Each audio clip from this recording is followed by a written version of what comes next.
ช่วงนี้คนติดโควิดเยอะนะที่ผ่านมาเข้ามาไม่ถึงวัดรอบนี้ประเภทกาดตกพอกาดตกติดทีมงานแม่ครัวหลายคนคนงานในวัดเนี่ยเยอะเลยต้องปิดวัดไว้ก่อนหลังสงกรานต์ใครก็ไปเที่ยวกันก็มีเชื้อเยอะเอามาแบ่งปันกันวัดเลยปิดไปเพราะว่าเนี่ยพวกเราเข้ามาชุมนุมกันเยอะทุกวันเดี๋ยวมันจะระบาดมาก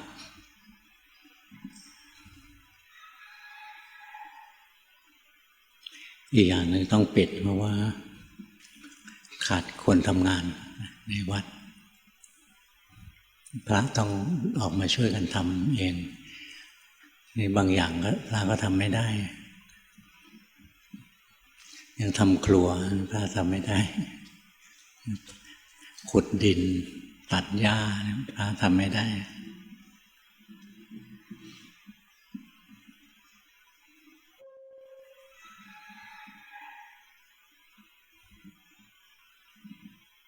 สัดส่วนคนที่ติดเชื้อเนี่ยสูงมากนะตอนนี้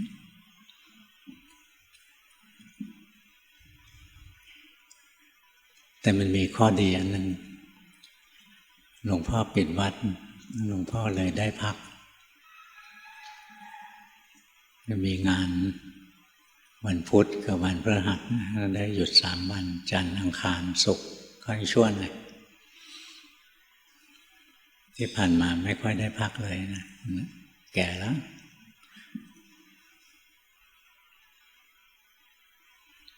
เมื่อก่อนเข้าไปหาครูบาอาจารย์เรียน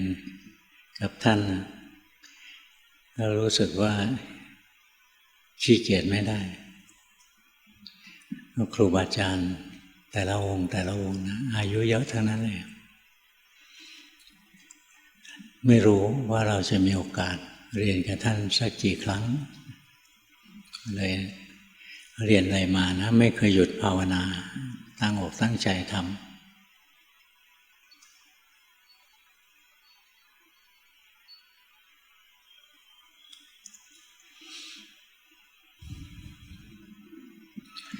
สิ่งที่เรียนจากครูบาอาจารย์มันไม่ได้มากมายอะไรจะเป็นหัวใจของการปฏิบัติจริงๆเลยการภาวนามันมี2 ส่วนของสมถะกรรมฐานทำให้จิตสงบจะทำให้จิตตั้งมั่นส่วนของวิปัสสนากรรมฐาน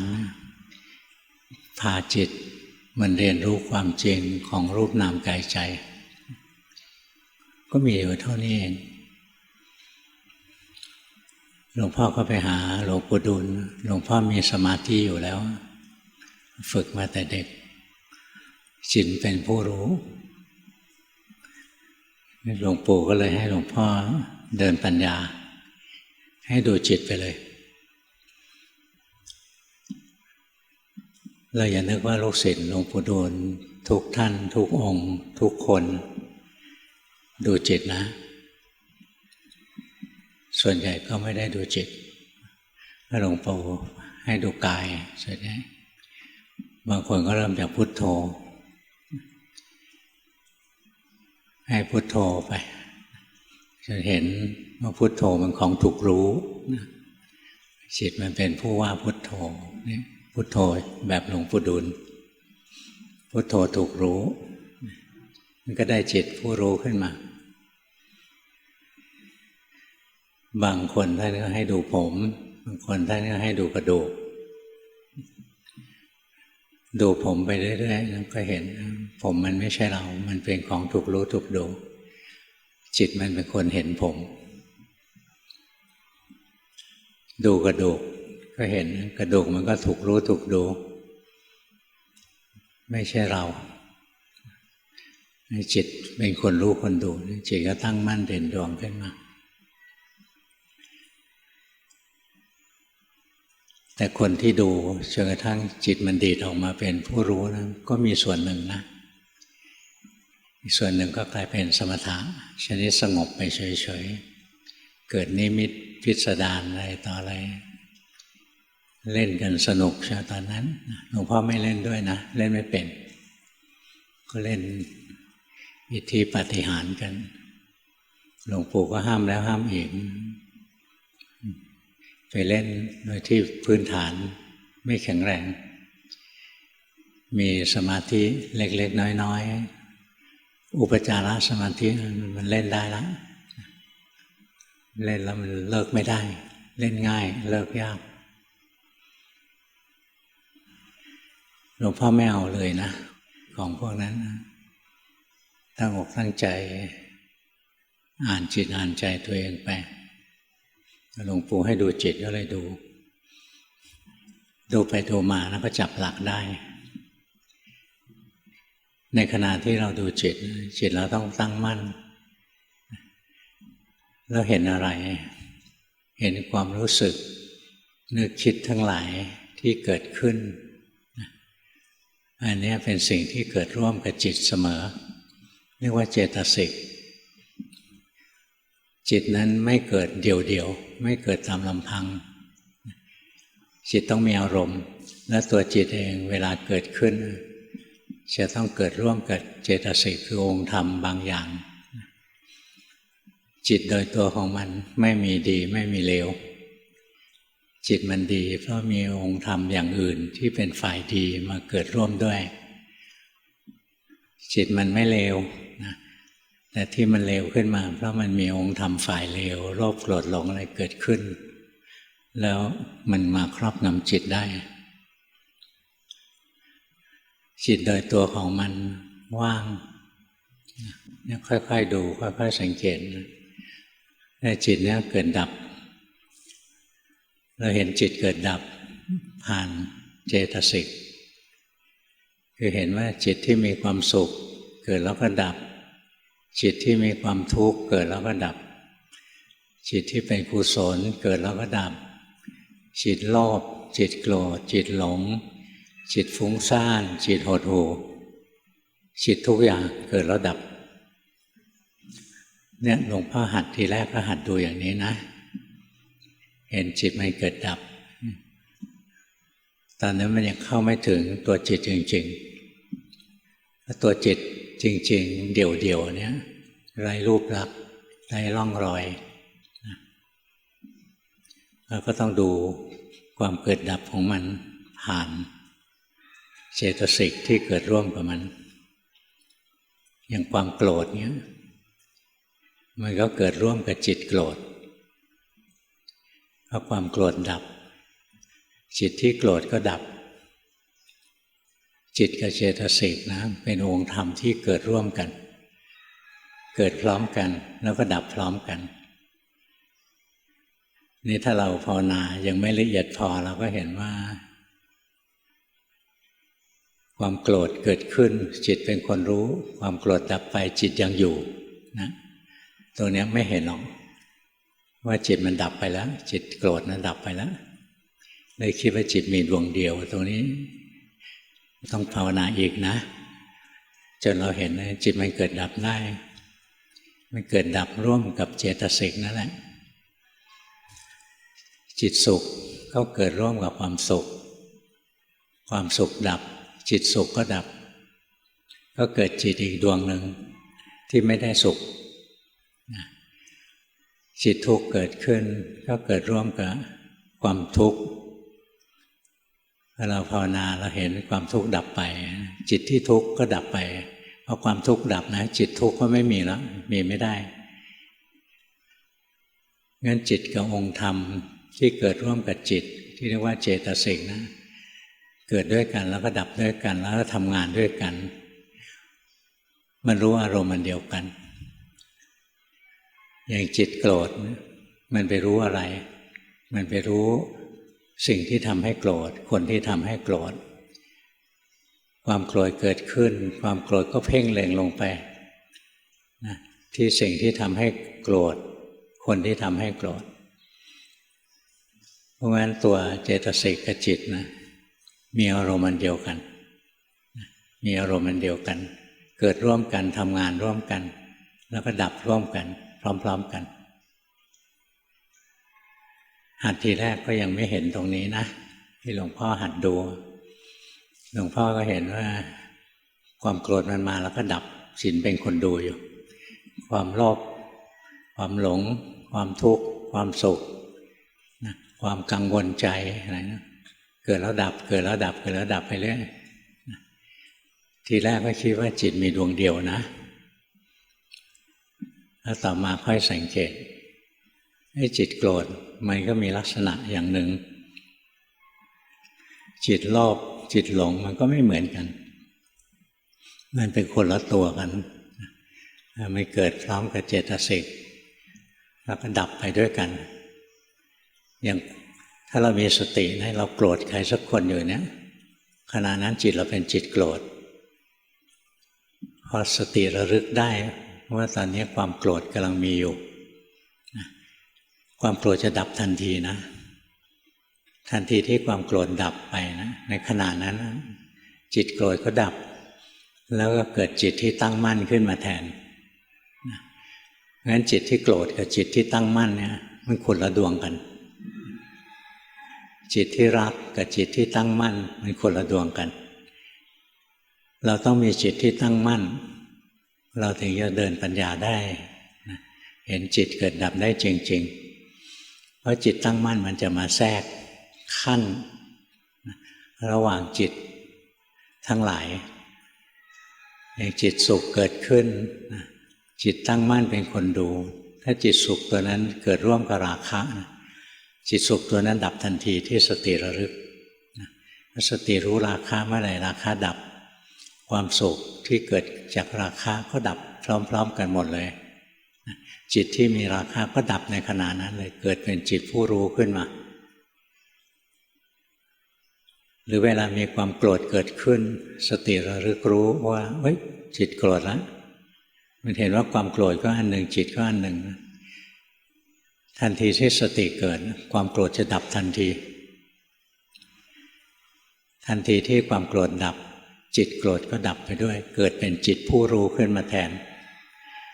เนี่ยความสำคัญของการที่เราต้องฝึกจนมีจิตที่เป็นผู้รู้ผู้ตื่นผู้เบิกบานมันจะมาขั้นนะระหว่างจิตที่ปรุงแต่งตัวชนิดต่างๆทั้งสุขทั้งทุกข์ทั้งดีและชั่วเรามีสติระลึกรู้ไปเราก็จะรู้ว่าจิตทุกอย่างเกิดแล้วดับแล้วทันทีที่จิตทั้งหลายเกิดแล้วดับนะเรารู้อย่างนั้นจิตรู้มันจะเกิดแทรกขึ้นมาแทนที่จิตหลงจิตหลงรักจิตหลงโกรธจิตโลภจิตหลงโลภจิตหลงโกรธจิตหลงความสุขจิตหลงความทุกข์อะไรนะที่จริงหลงทั้งนั้นเลยพอสติระลึกปุ๊บจิตที่หลงสุขหลงทุกข์หลงดีหลงชั่วก็ดับทันทีเลยจิตรู้ก็เกิดขึ้นมาแทนตั้งมั่นนี่พอหลวงพ่อมาภาวนานะไม่กี่วันนะหลวงปู่บอกให้ดูจิตตัวเองดูไปเรื่อยก็สามารถแยกจิตกับเจตสิกออกจากกันได้แล้วก็เลยต้องให้จิตเป็นผู้รู้ตลอดละมั้งถึงจะเรียกว่าดูจิตไม่งั้นมันดูจิตและเจตสิกไม่ใช่ดูจิตเฉยๆก็เลยพยายามดูจิตเฉยๆดูแล้วก็ว่างๆนิ่งว่างฝึกอยู่3 เดือนไปส่งกันบ้านไปบอกหลวงปู่ครับผมดูจิตเป็นแล้วหลวงปู่ถามจิตเป็นยังไงบอกโอ้ยจิตมันวิจิตรพิสดารมันชอบคิดนึกปรุงแต่งนะแต่ผมรู้ทันเลยผมวางความปรุงแต่งนะจิตผมเป็นผู้รู้ผู้ตื่นผู้เบิกบานทรงตัวอยู่อย่างเงี้ยเป็นผู้รู้อยู่หลวงปู่บอกทำผิดแล้วเพราะงั้นถึงตัวผู้รู้เราก็ไม่รักษานะแต่มันต้องพัฒนาให้มีขึ้นมาเพื่อใช้งานเราก็จะเห็นว่าตัวผู้รู้เอง ก็ตกอยู่ใต้ไตรลักษณ์อย่างจิตเราโกรธพอเรารู้ว่าโกรธจิตโกรธดับจิตผู้รู้เกิดมีอารมณ์มากระทบทางหูมีเสียงเพลงเพราะๆจิตเกิดโลภะหรือเกิดราคะขึ้นสติระลึกรู้จิตที่มีราคะก็ดับจิตที่รู้ก็เกิดนะจิตรวมจะขั้นจิตที่หลงนานาชนิดนะมันจะมีตัวรู้แทรกเข้ามาแล้วมันก็จะทำให้เราเห็นว่าจิตมีราคะนะอยู่ชั่วคราวแล้วก็ดับจิตมีโทสะจิตมีโมหะจิตฟุ้งซ่านจิตหดหู่อยู่ชั่วคราวแล้วก็ดับจิตสุขจิตทุกข์อยู่ชั่วคราวแล้วก็ดับนั่นเราจะเห็นในนี้แล้วเราก็เห็นลึกลงไปอีกชั้นหนึ่งจิตผู้รู้เองก็เกิดดับเดี๋ยวก็เป็นผู้รู้เดี๋ยวก็เป็นผู้หลงไปดูรูปเดี๋ยวก็เป็นผู้รู้เดี๋ยวก็หลงไปฟังเสียงไปดมกลิ่นไปลิ้มรสไปรู้สัมผัสทางกายไปคิดนึกทางใจเห็นมันเกิดดับอยู่ทางทวารทั้งหกนี่พอมันกระทบอารมณ์ทางทวารทั้งหกแล้วมันก็เกิดสุขเกิดทุกข์เกิดกุศลอกุศลขึ้นมาเนี่ยค่อยๆมีสติตามรู้จิตของตัวเองไปเรื่อยๆนะทีแรกเราก็สามารถแยกจิตกับเจตสิกออกเราก็เห็นนะจิตสุขจิตทุกข์จิตดีจิตชั่วล้วนแต่เกิดแล้วดับทั้งสิ้นพอสติเราเข้มแข็งเราก็เห็นจิตผู้รู้ก็เกิดดับเดี๋ยวก็เป็นผู้รู้อยู่เฉยๆเดี๋ยวก็เป็นผู้รู้ที่มีความสุขนะผู้รู้มีอารมณ์มีความรู้สึกมีเวทนาเกิดร่วมกับจิตผู้รู้สองชนิดนะคือโสมนัสเวทนาคือความสุขกับอุเบกขาเพราะงั้นบางทีเราฝึกมาจิตเราเป็นผู้รู้เนี่ยบางทีเป็นผู้รู้เฉยๆมีอุเบกขาบางทีก็มีความสุขแทรกขึ้นมาพร้อมๆกันงั้นจิตตัวจิตผู้รู้เนี่ยมันยังมีเวทนาได้สองอย่างถ้าสติเราเร็วเราก็จะเห็นจิตผู้รู้ก็เกิดดับจิตผู้รู้ที่มีความสุขเกิดแล้วก็ดับจิตผู้รู้ที่เป็นอุเบกขาเกิดแล้วก็ดับอันนี้ก็อาศัยเจตสิกอีกแหละดูเกิดดับฟังทีแรกก็เหมือนยากนะลงมือทำไปเลยมีสติคอยอ่านใจตัวเองไปเรื่อยๆจิตใจเรามีความสุขเราก็รู้พอเรารู้ได้เรื่อยๆนะต่อไปเราก็เห็นความสุขกับจิตเป็นคนละอันกันแต่เกิดด้วยกันดับไปด้วยกันนะค่อยๆดูค่อยเรียนไปความทุกข์เกิดขึ้นนะเราก็เห็นความทุกข์กับจิตเป็นคนละอันกันกุศลเกิดขึ้นอกุศลโลภโกรธหลงเกิดขึ้นเราก็เห็นทั้งกุศลทั้งอกุศลก็เป็นคนละอันกับจิตจิตเป็นคนรู้จิตเป็นผู้รู้นะส่วนความสุขความทุกข์อะไรนั้นเป็นสิ่งที่เกิดแทรกเข้ามาเกิดด้วยกันจิตของเราแทนที่จะเป็นผู้รู้ผู้ตื่นผู้เบิกบานนะก็เลยกลายเป็นผู้หลงไปกับความสุขหลงไปกับความทุกข์หลงไปกับความดีหลงไปกับความชั่วหลงที่ดูยากสำหรับคนดีนะคือหลงดีหลงที่ดูยากสำหรับคนชั่วนะก็คือความชั่วไม่คนชั่วนะกิเลสมันเยอะมันบอกว่ามันไม่มีกิเลสหรอกเพราะมันมองไม่ออกเราเป็นคนดีมีศีลมีธรรมจิตเราชั่วนิดนึงเราเห็นเลยนี่พอจิตเราเป็นคนดีขึ้นมาเนี่ย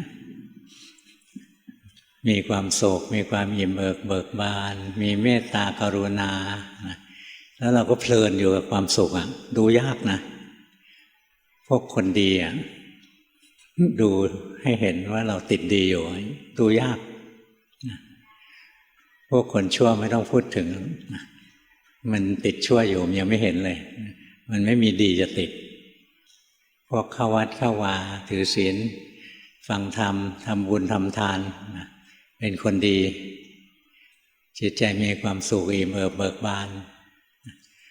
จะให้เห็นว่ากำลังติดในความดีติดในความสุขจากบุญกุศลนะ ดูยากนะไม่อยากดูอ่ะกลัวมันดับอยากมีความสุขอยู่งั้นแหละแล้วก็ได้ในสิ่งที่อยากเพราะว่าทำความดี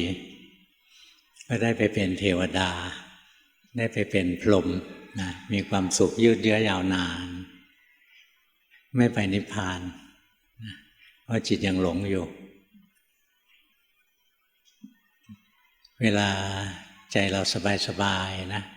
เรารู้สึกว่าตรงนี้ไม่มีกิเลสใจเราสบายเบารู้ตื่นเบิกบานเนี่ยจิตเราเป็นผู้รู้นะคิดว่านี้ไม่มีกิเลสเอาเข้าจริงไม่ใช่ขณะนั้นเรากำลังยินดีพอใจที่จิตเป็นผู้รู้ผู้ตื่นผู้เบิกบานยินดีพอใจติดอกติดใจวันไหนผู้รู้ดับนะทุรนทุรายรีบภาวนาใหญ่ให้กลับมาเป็นผู้รู้นะเนี่ยพวกที่ติดดีมองไม่ออกนะถ้าเราภาวนาเรื่อยๆนะเราก็เห็นนะจิตเป็นกุศลรู้ว่าเป็นกุศลจิตติดในกุศลรู้ว่าติดในกุศลนี่อีกระดับหนึ่งเลยนะทีแรกรู้สภาวะที่มีที่เป็นจิตรอบก็รู้จิตโกรธก็รู้จิตหลงก็รู้นะจิตสุขจิตทุกข์ก็รู้นะพอภาวนาละเอียดขึ้นไปเราเห็นลึกลงไปอีกชั้นหนึ่งจิตโกรธเกิดขึ้นเราไม่ชอบอยากดับอยากละรู้ว่าไม่ชอบนะจิตมีราคะเกิดขึ้นเรารู้นะเราไม่ชอบอยากละรู้ว่าอยากหรือจิตมีราคะเกิดขึ้นแหมมันมีความสุขนะมีความสุขเพลินเรียกนันทิราคะมีความสุขแล้วก็เพลินแล้วมีสติรู้ขึ้นมาอีกว่าเนี่ยจิตกำลังเพลินอยู่กับความสุขนะเนี่ยจิตก็จะ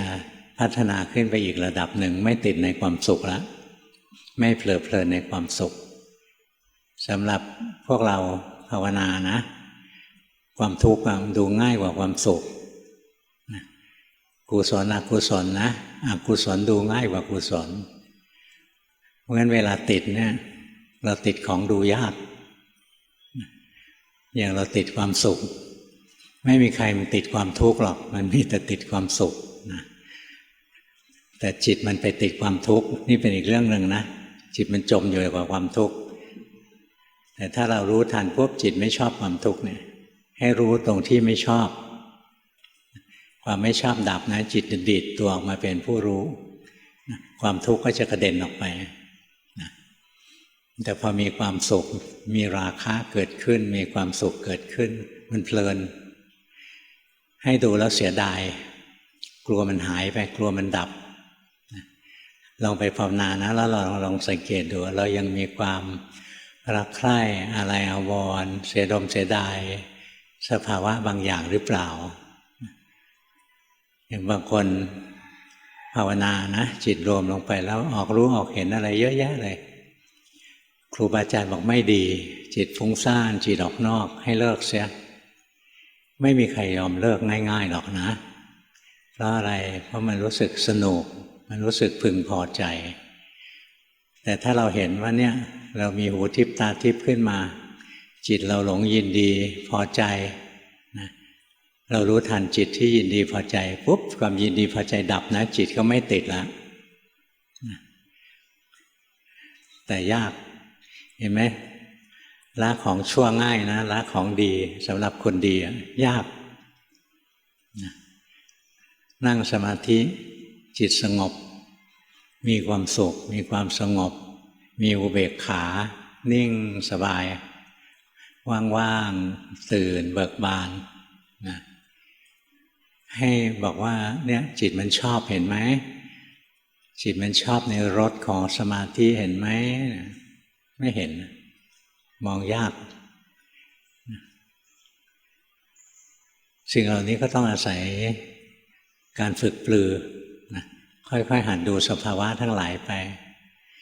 สภาวะโลภโกรธหลงเกิดขึ้นรู้ทันเห็นว่ามันเป็นของถูกรู้ไม่ใช่จิตหรอกนะสภาวะสุขทุกข์เกิดขึ้นรู้ทันเห็นว่า สุขทุกข์ก็ไม่ใช่จิตหรอกทั้งหมดเนี่ยเป็นสิ่งที่จิตไปรู้เข้าค่อยๆฝึกไปแล้วต่อไปเราก็จะเห็นได้ประณีตขึ้นเวลาจิตเราได้รับอารมณ์ที่ไม่พอใจเนี่ยจิตจะผลักอารมณ์ทิ้งปฏิเสธอันเนี้ยโทสะมันแทรกแล้ว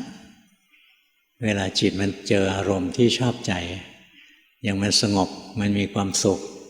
มันไม่ยุ่งอะไรกับใครสบายนะพอเราเห็นแล้วจิตมันชอบจิตมันติดพอเห็นตรงนี้จิตไม่ติดนะจิตกับความสุขก็แยกส่วนกันถ้าความสุขอันนั้นเกิดจากฌานสมาบัตินะฌานสมาบัติก็ไม่ได้เสื่อมนะแต่จิตไม่ติดมีดีแต่จิตไม่ติดดีไม่ใช่ว่าเห็นดีๆแล้วก็พอไปดูแล้วดับหมดเลยกลายเป็นชั่วไม่ใช่แต่ถ้าจิตเราชั่วเรารู้เท่าทันจิตเรากำลังถูกความชั่วครอบงำกำลังหลงตามความชั่วเนี่ยเรารู้เท่าทันจิตตัวเนี้ยจิตก็ไม่ถูกความชั่วครอบงำนะความชั่วจะกระเด็นหายไปฉับพลันไม่ต้องไปไล่มันไม่ต้องละเพราะฉะนั้นในหลักของการหัดดูจิตดูใจนะจะบอกให้เลย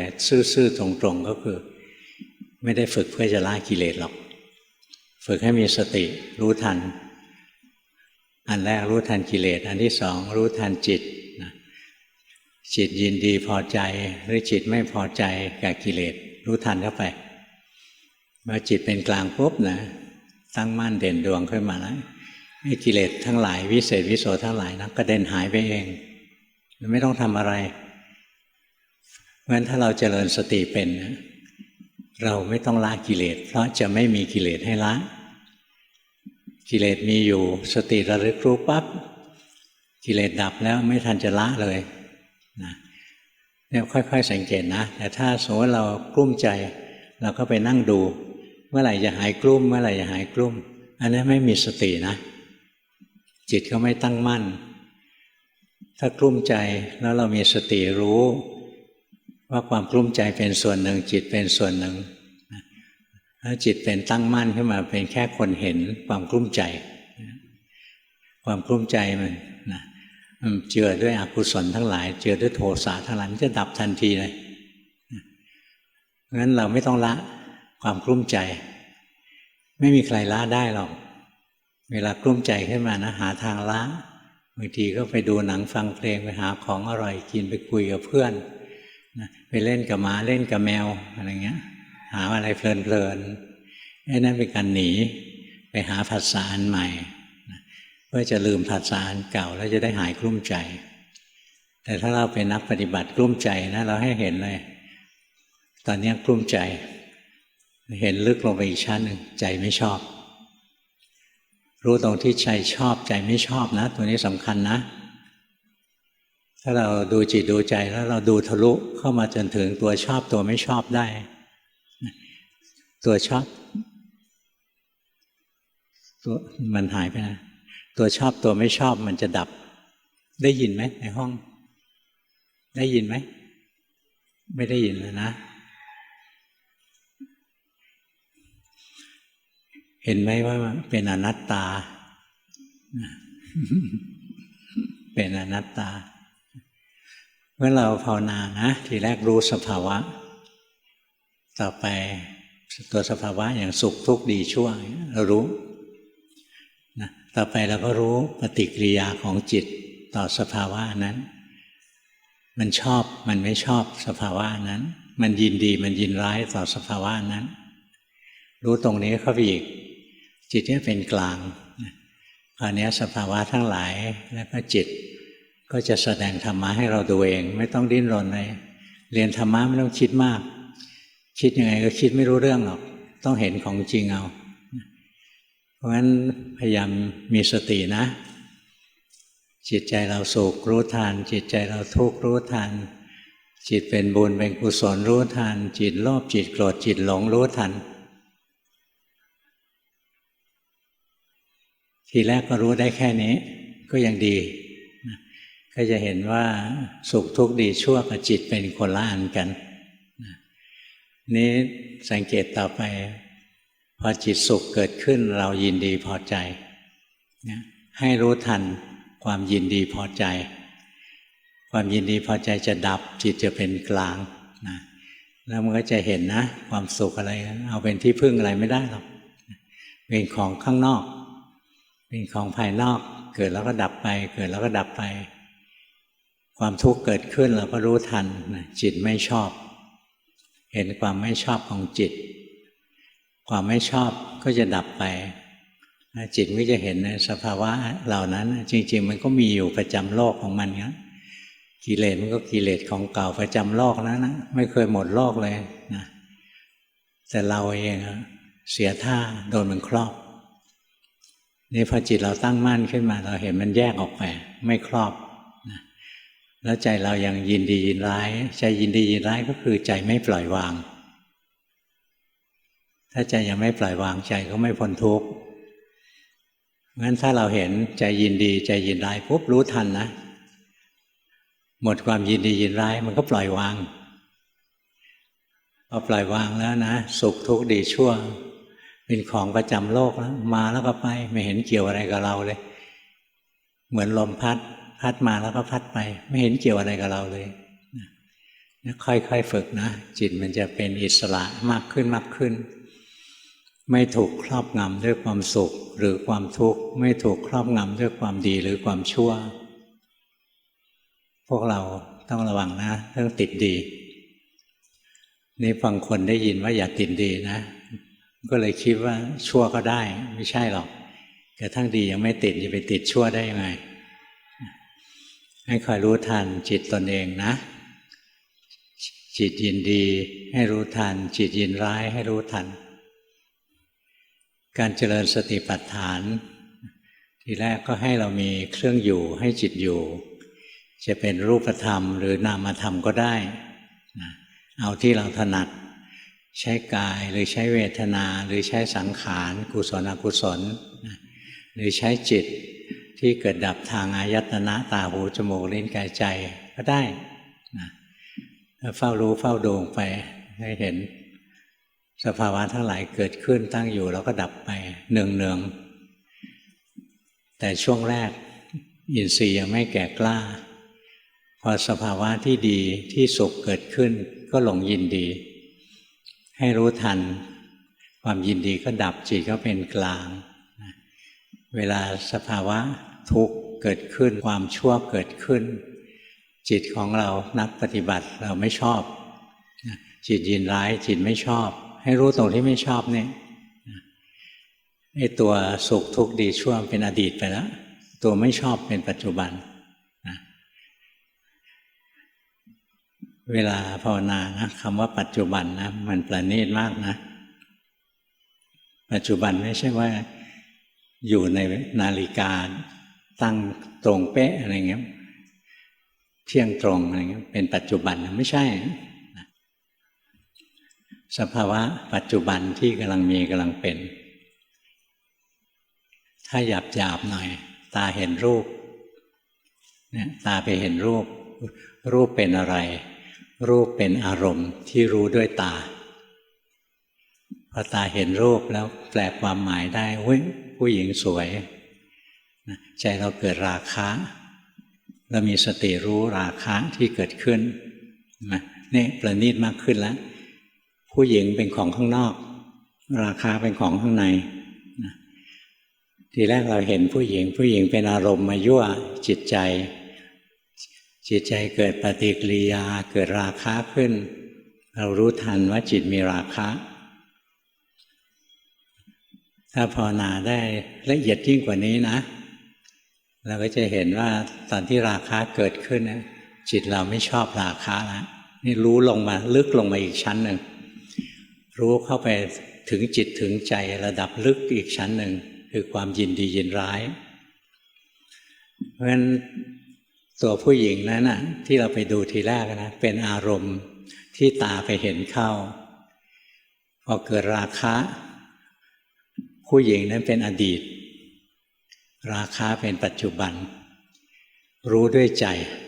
นะราคะเป็นธรรมารมณ์เป็นอารมณ์ตัวใหม่แล้วนะ นึกออกไหมทีแรกเราเห็นผู้หญิงเป็นอารมณ์ที่เรารู้ด้วยใจต่อมาพอเกิดราคะเราลืมผู้หญิงนั่นแล้วล่ะเราภาวนาเราเห็นราคะเกิดขึ้นราคะเป็นธรรมารมณ์คือเป็นสิ่งที่รู้ด้วยใจเกิดที่ใจเราดูตรงนี้เรียกว่าเราเข้าใกล้จิตใจของเรามากขึ้นแล้วพอเราภาวนานะเราเห็นจิตมีราคะเราไม่ชอบ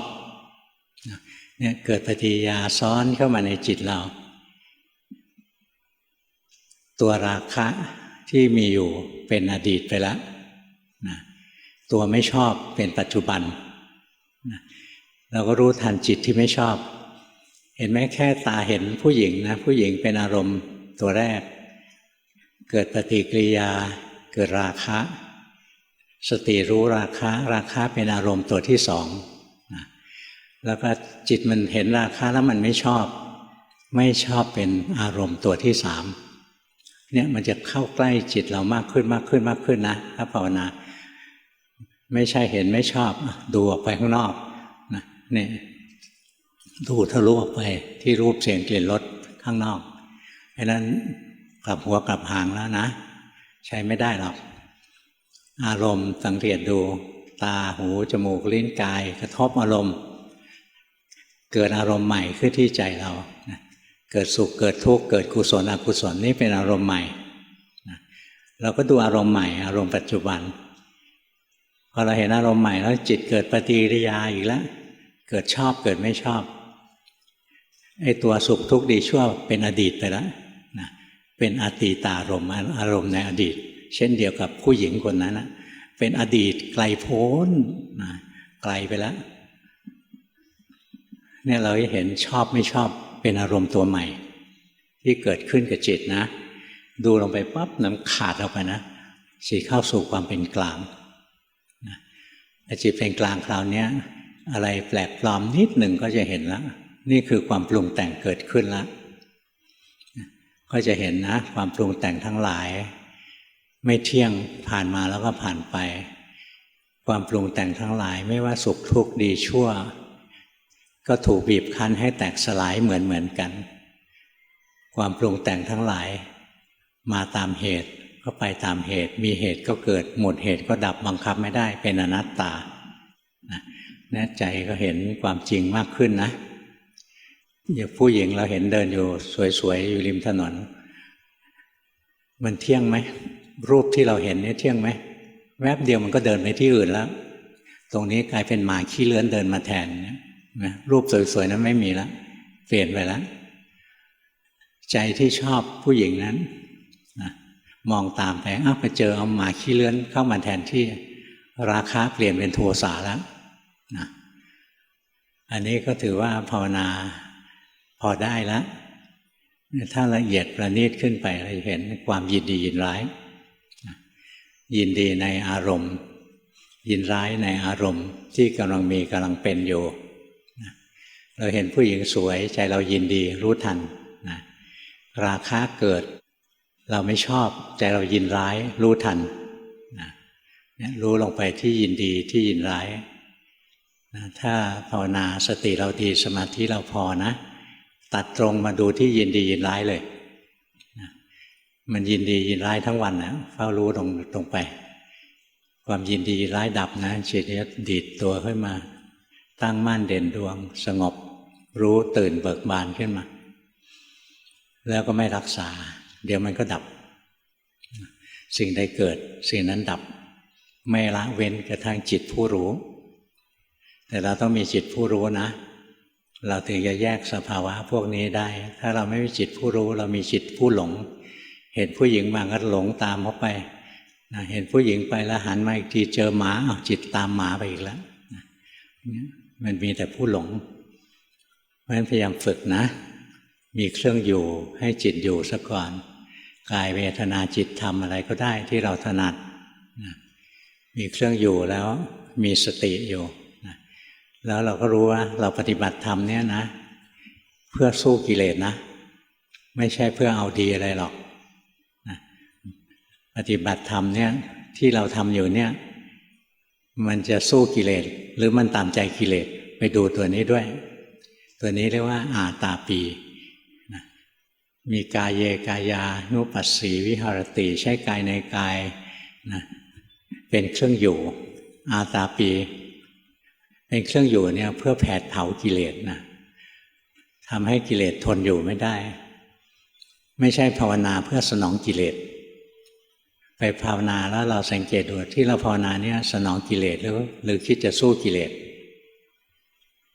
ส่วนใหญ่ก็ภาวนาสนองกิเลสแล้วอยากดีอยากเป็นพระอริยะถ้าเป็นพระอริยะแล้วจะได้ดังอะไรเงี้ยอริยะอริยะอะไรนี่เต็มไปหมดเลยนะนี่ได้ข่าวว่ามีเด็กอะไรนะพูดธรรมะนะไม่ได้เกี่ยวอะไรกับศาสนาพุทธสักนิดหนึ่งเลยนะคนก็ยังหลงนะคนเราไม่มีภูมิคุ้มกันทางจิตใจเลยใครเขาพูดอะไรก็เชื่อมันเป็นมาตั้งแต่โบราณแล้วล่ะนิสัยคนนะสมัยก่อนไอ้พวกผีบุญเคยได้ยินไหมผีกบฏผีบุญอะไรนะทั้งอยุธยาเนี่ยมีเยอะเลยบอกตัวเองเป็นพระศรีอานมาเกิดแล้วจะมากอบกู้ให้ราษฎรอยู่เย็นเป็นสุขก็รวมพลเข้าไปทำสงครามแย่งบ้านแย่งเมืองนะคอนเซปต์นี้มีมาตลอดนะประเทศอื่นก็เป็น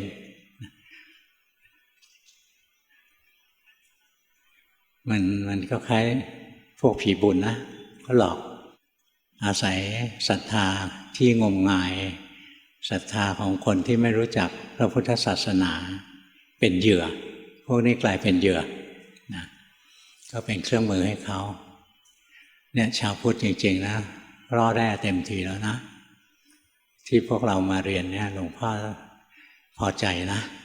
ยินดีด้วยที่มาเรียนกรรมฐานฝึกเราภาวนาเพื่อลดละกิเลสไม่ใช่เพื่อนะจะแบบเทวดาส่งมาเกิดอะไรเงี้ยไร้สาระที่สุดเลยเกิดเป็นอะไรพยงนาคพญานาคอะไรเงี้ยเป็นพระอนา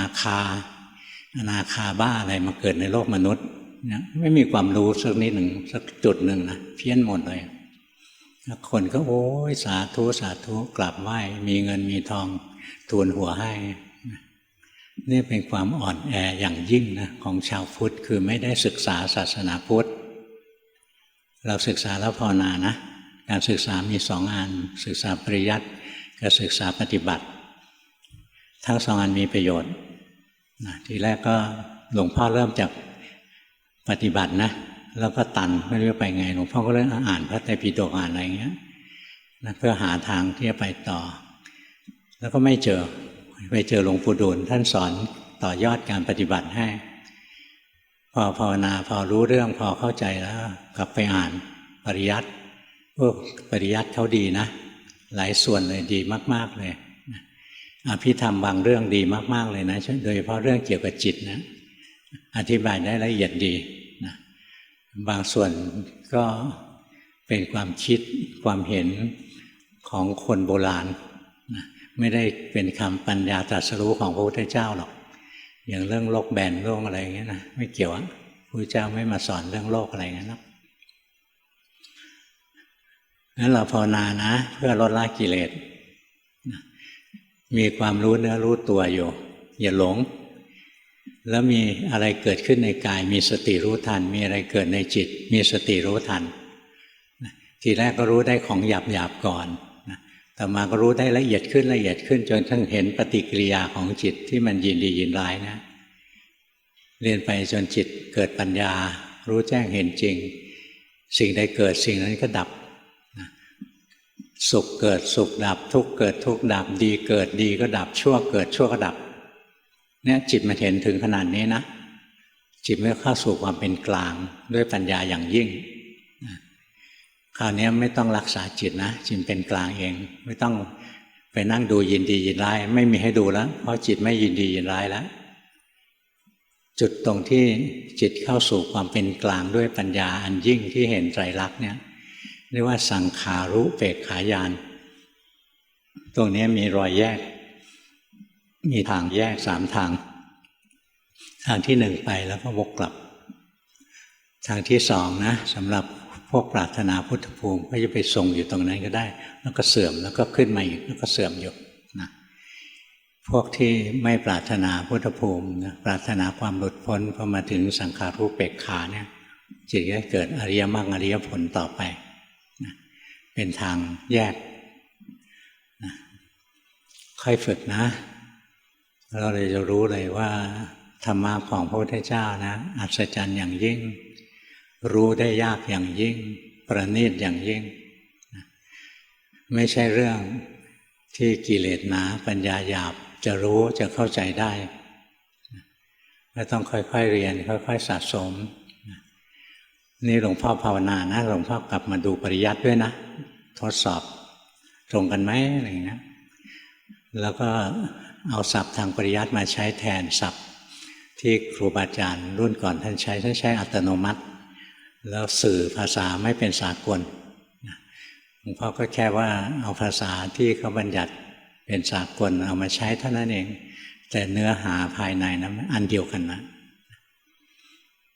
ระหว่างปริยัติกับปฏิบัตินะเดินไปบรรจบกันได้วันนี้เทศให้ฟังเท่านี้เบอร์ 6ภาวนาได้ดีนะเบอร์ 6เบอร์ 1เบอร์ 1ในรูปแบบดูท้องพองยุบตามพองยุบไม่กี่รอบพองยุบหายเหลือเห็นกายนั่งหายใจรู้สึกว่ากายและจิตแยกกันรู้จิตที่หนีไปคิดและกลับมาเห็นกายหายใจรู้ความคิดที่ผุดขึ้นมาเป็นช่วงๆบางครั้งคิดนำว่ากายที่เห็นเป็นไตรลักษณ์เพราะอยากดีอยากเดินวิปัสสนาแต่จิตไม่เชื่อที่คิดนำเท่าไหร่ในชีวิตประจำวันดูกายเห็นกายแยกกับใจเป็นขณะขอคำแนะนำครับทำถูกแล้วนะไม่ต้องรีบร้อนนะงานนี้เป็นงานที่ประณีตใจเย็นๆเรียนรู้ไปอย่างนี้แหละแล้วความรู้ถูกความเข้าใจถูกค่อยเกิดขึ้นรีบร้อนเดี๋ยวเสียเพราะจริงๆแล้วเบื้องต้นเราจะใช้กรรมฐานอะไรก็ได้ที่เราถนัดนะเพียงแต่ว่าสุดท้ายเนี่ยต้องรู้ทันจิตตัวเองให้ได้อย่างเราดูท้องพองยุบนั้นดูไปจิตมันวางพองยุบมันเห็นร่างกายทั้งตัวอย่างเงี้ยเห็นร่างกายก็ยังถูกจิตรู้ลงไปอีกนะก็เป็นชั้นเข้าไปมันคล้ายๆเราลอกกาบกล้วยรู้จักต้นกล้วยไหม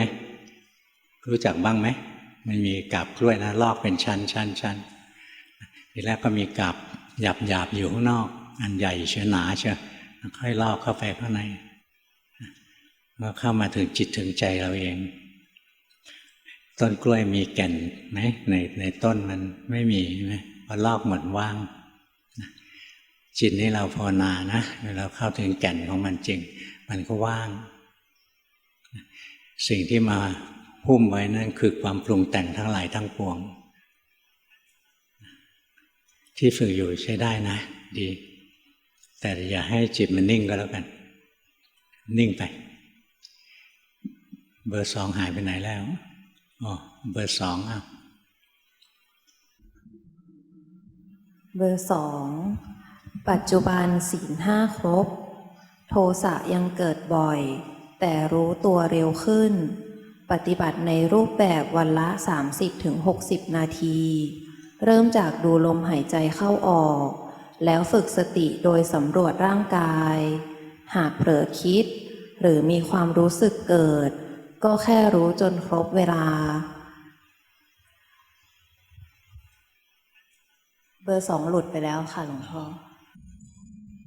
เห็นอยู่หลัดเบอร์ 3เบอร์ 3รู้สึกว่าจิตเพ่งน้อยลงถูกแต่เพ่งมากขึ้นตอนรู้ตัวว่าจะได้ส่งการบ้านเริ่มเห็นจิตไม่ใช่เราบางทีก็กลัวที่เห็นว่าไม่มีอะไรเป็นเราบางทีก็ดูรู้หลง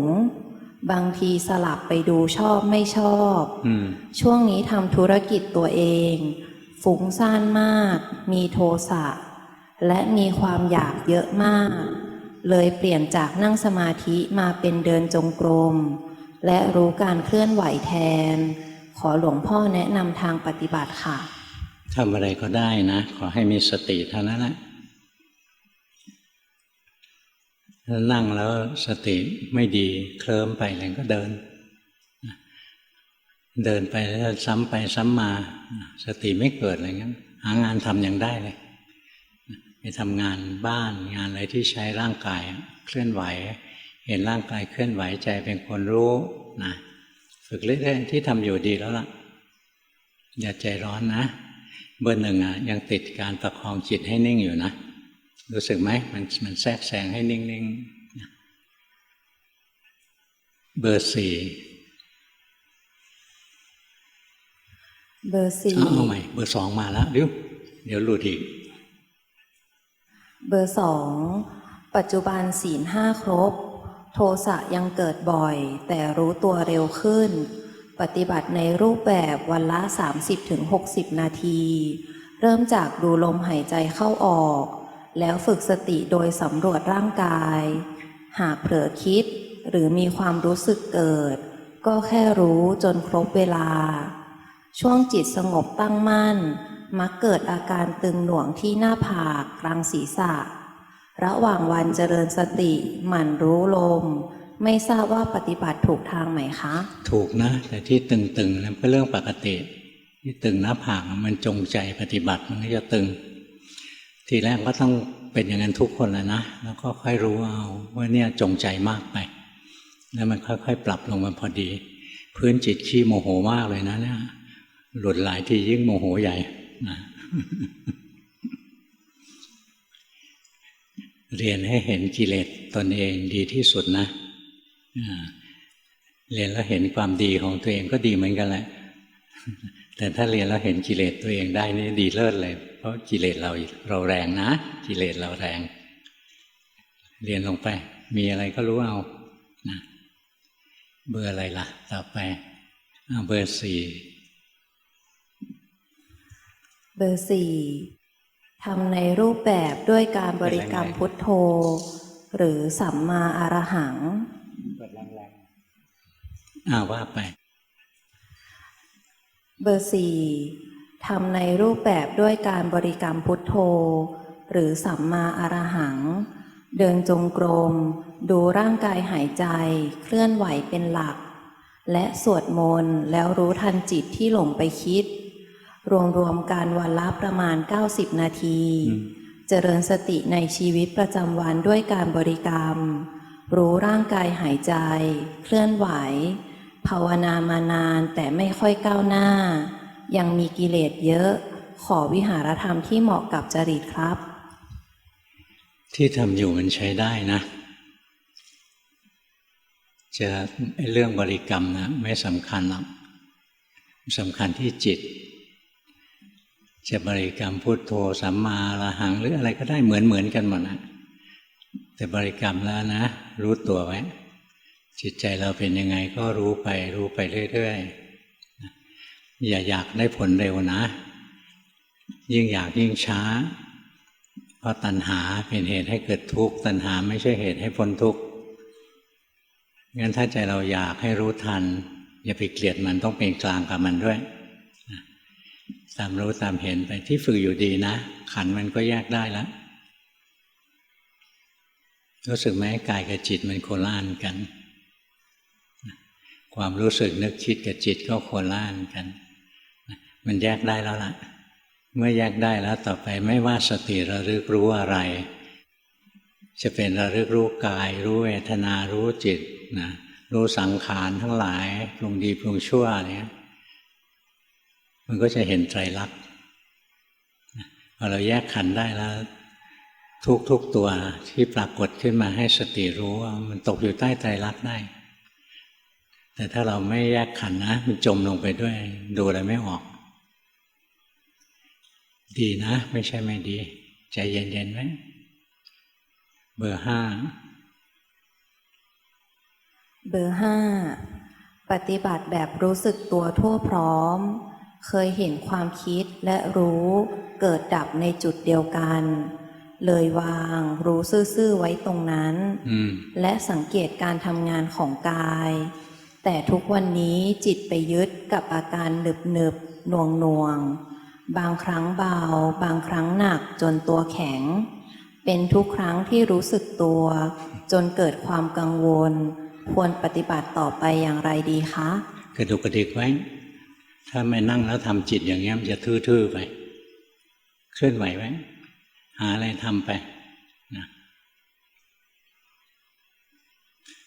เนี่ยอย่าน้อมจิตเข้าไปทื่อๆอยู่ข้างในออกมาอยู่ข้างนอกเนี่ยแล้วก็เห็นร่างกายทำงานไปใจเราเป็นคนดูคนเห็นเนี่ยอย่าน้อมเข้าไปอย่างนั้นถอยออกมาอย่าเข้าไปข้างในอย่างนั้นเข้าไปแล้วจะไปติดนิ่งๆอยู่นึกถึงจมูกตัวเองสินึกถึงปลายจมูก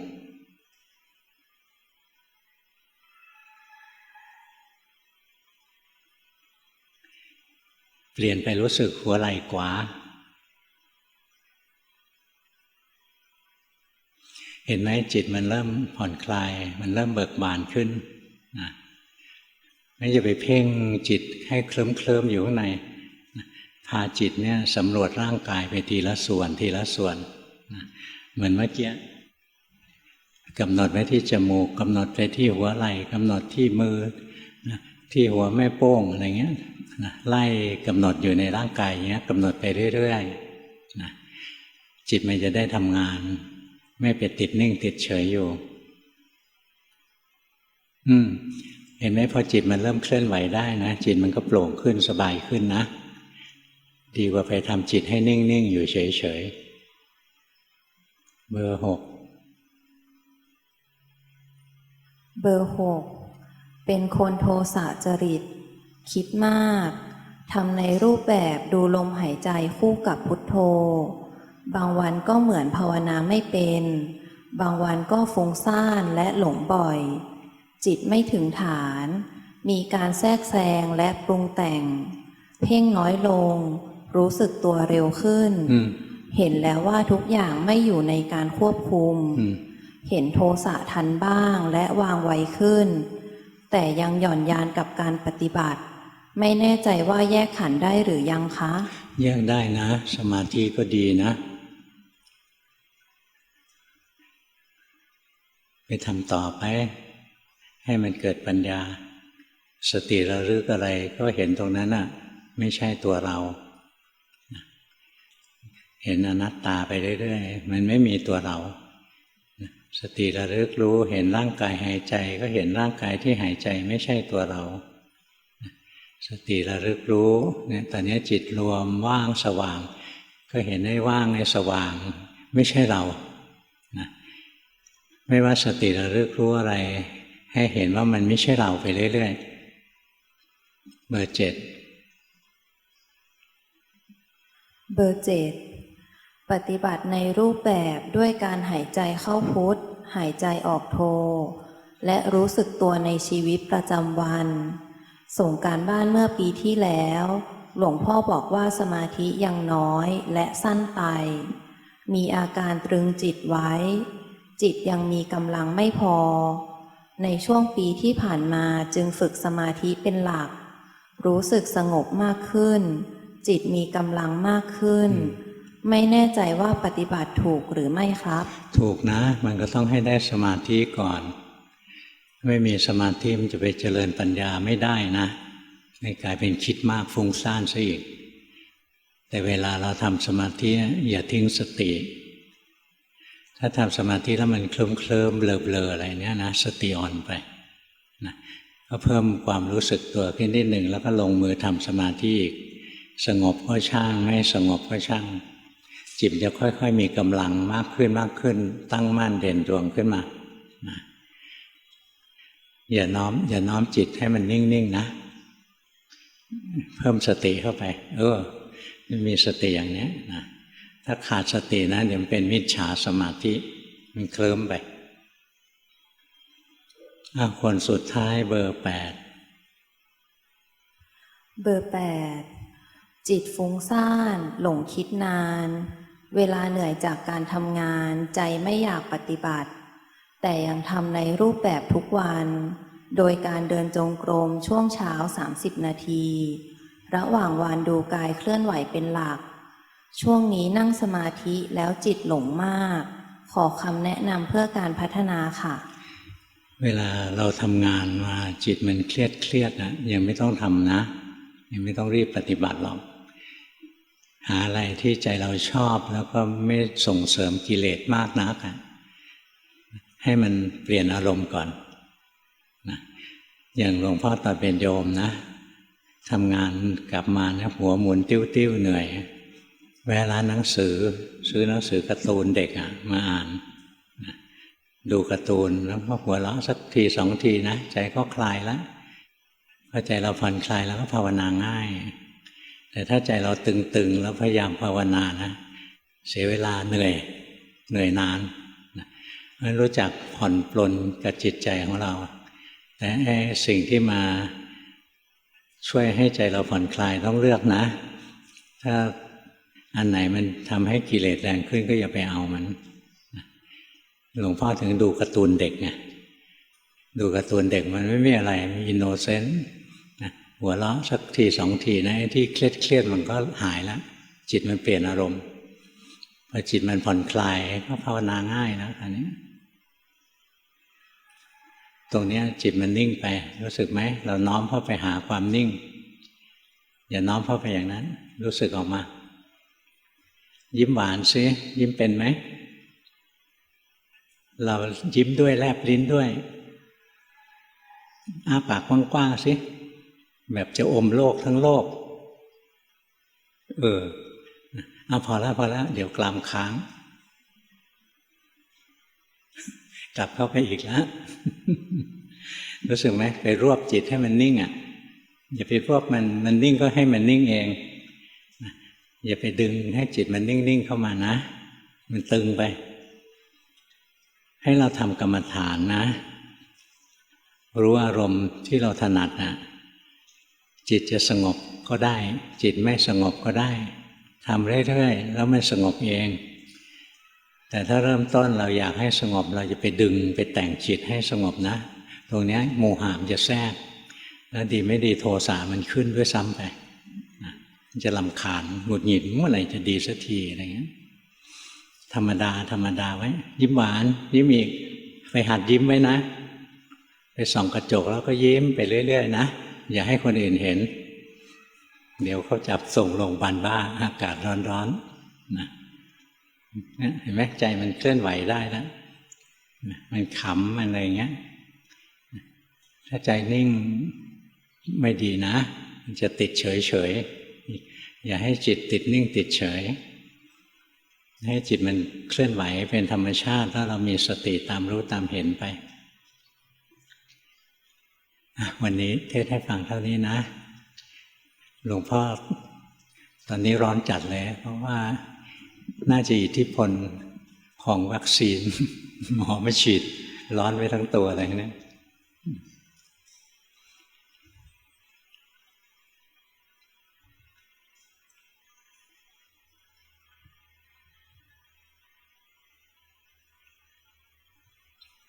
สังเกตไหมใจเราทำงานตลอดเวลา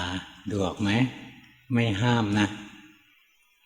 มีสติตามรู้ตามเห็นว่าจิตใจเราทำงานอยู่ตลอดเวลาดูไปเรื่อยๆเชิญกลับบ้าน